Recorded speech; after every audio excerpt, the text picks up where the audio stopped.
Good morning, dear friends.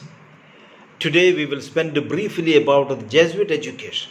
Jesuit education, not about the characteristics, not about the IPP, we are not going to talk about the 21st century Jesuit education, that is our living tradition, etc., which came out in 2019. Today I'm random when I was looking at this during this pandemic period, the lockdown period. I was going through some of our writings, some of our books, etc., and to get a little more deeper understanding about the Jesuit education.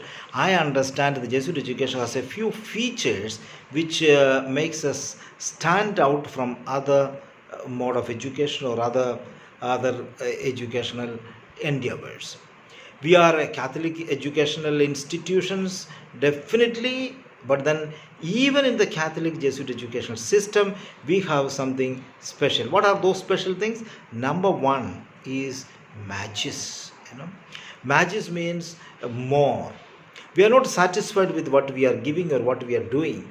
We can do better, and therefore we believe that we are called to do more. The simple word in my understanding, magis, means do not be complacent with what we are doing. We are all doing sometimes good works, and we sometimes get satisfied with that works. I am not telling the satisfaction in the negative sense here. Magis means do not be complacent, means you can stretch out. They say 80% of our brain, our capacity, our talents, our goodness, our giftedness, our graces, we have not used. Therefore, magis means use more, stretch out, do your best, utilize your potentials fully, and always you can achieve more. That is the meaning of magis. The second important point for a Jesuit education is that reflection. Unlike other education, other education institutions, when they get something to study, read, etc., they read, understand, and go. But Jesuit education is supposed to be giving those matters of study must be reflected upon. Reflection means it's not only about gaining knowledge. Gaining knowledge is part of the study. But gaining knowledge, we must ask questions. We must ask questions. There should be a quest for knowledge. There will be always a questioning attitude. Therefore, ask question, develop skills, different skills. Skills are very important. And developing skills are important, and form our own conclusions based on the reflections. Because somebody says this is the way, somebody says this is the model we must follow, etc., we must take in a different way. We must study, if there are available models, we must study different models and make our own conclusion. Don't be simply, everybody is flocking towards that, therefore I am also going. No. We need to understand the things with convictions, the right or wrongs, through proper reflections and analysis. Jesuit education is supposed to have a studied response, not simply responding based on somebody's opinion. And the third characteristic of the Jesuit education is that it has discernment.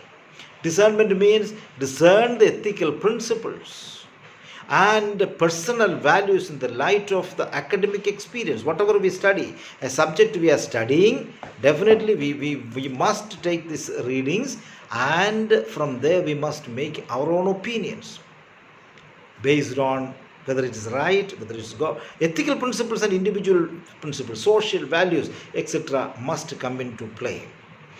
For example, Mahatma Gandhi, the best example of discernment is Mahatma Gandhi always used to ask people, the administrators, the people who matters, before they take a decision, he asks, before you take a decision, bring the poorest of the poor person into your mind and ask the question, is this decision which I am going to make going to help this person?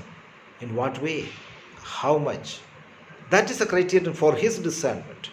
And I think all the Jesuit students, all the Jesuit collaborators must have proper discernment. That's the third point I see very dear to Jesuit education. And the fourth point is cura personalis. Cura personalis means care of persons. individually, because we believe everybody has an individuality. Everybody is unique. God has created in a unique way. You are different. She is different. He is different. No one in the same family also are same. Differences will be found in thinking, in acting, in personality, in its overall value system, everything. Therefore, that uniqueness has to be accepted. We can produce a book the same manner, but then books all will be same. This company all will be binding, will be same model, etc., etc. That cannot be with a child. Chair can be produced in the same way. That cannot be about children. So Jesuit education believes and also insists upon respecting the individuality of every child, and that is the fifth point. And that is the next point. Next point is we need to have solidarity and kinship with the people, relationship with the people. How? Integrating various perspectives that link local and international or global realities. We must think locally, act globally, or act locally, think globally. We must have that link. Somehow that kind of a proper relationship has to be there. And therefore these days we talk about global citizenship, etc. In our education, we must not bring parochial, limited, regional, narrow-minded people.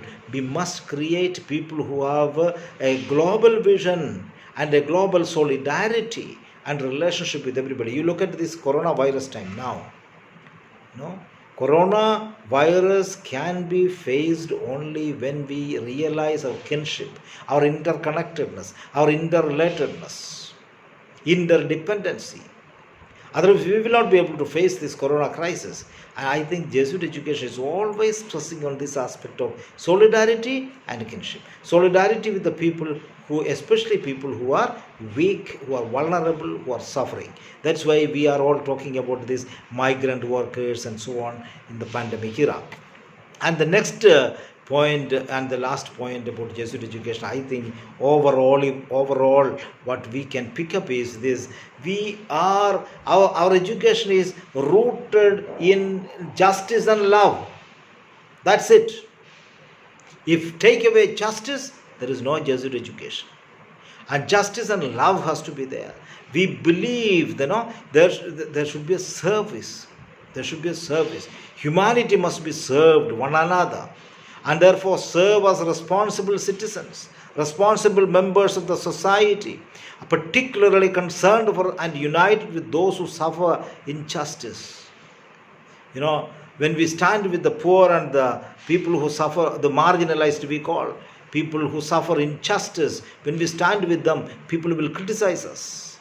People will oppose us. But remember, that opposition comes from their hidden agenda or their lack of understanding about this justice. What is justice?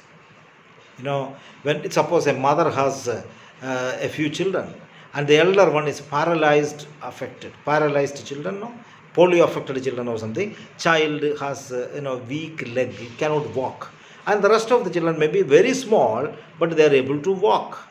And when the mother wants to take all the children out, she may have to carry the elder one. She has to take, maybe carrying the elder one. That doesn't mean that she does not love the smaller ones who are walking along with her. When there is a need, we need to have preferential option. When there is a need, we need to stand with the weak and the poor. And that is what the Jesuit education is asking us to do today, especially in the current global phenomenon of the pandemic, etc., and also related economic distress that are going to be. We need to stand always with these people to bring them up also to the mainstream, and that is what Jesuit education is standing for. So these are the major things, apart from the IPP, apart from the living tradition, and apart from the characteristics of Jesuit education, we can pick up from our education. Thank you very much.